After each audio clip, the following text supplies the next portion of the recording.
Pas po yung ano, no, naging controversial kayo ni yung inyong successor na si Bryce Hernandez.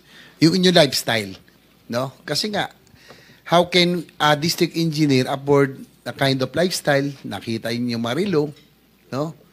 Kayo nga, nakapatek Philip. Si Senator Bon, ako psychopathic lang eh. No?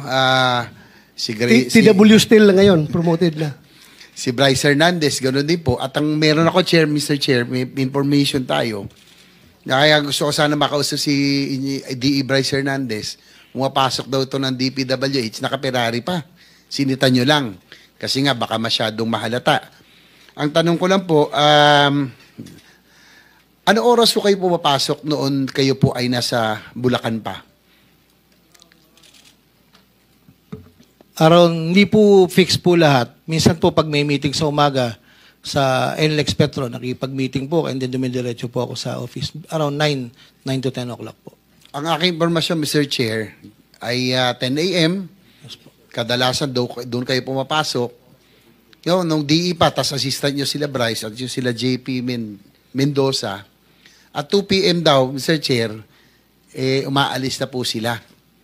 Ito po, confirm nyo kung totoo hindi. 10 a.m. to 2 p.m., diretso na raw kayo at nagkakasino. Totoo po ba ito? Hindi.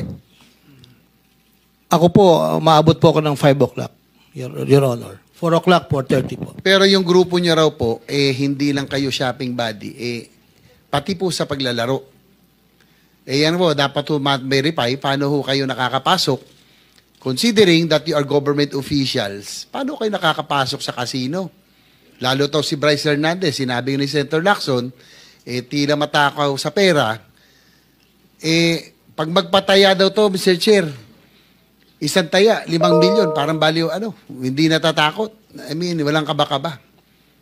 Do you confirm or deny, Mr. Alcantara, engineer? Your Honor, hindi ko po alam kung magkano tinataya niya dahil hindi naman po kami magkasama sa table. Inamin ko po, ako po'y nakapasok sa casino, Your Honor.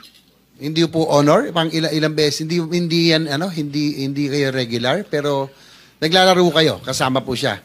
O Minsan po kasama, minsan po hindi. So nagkakasino po kayo. Inamin ko po.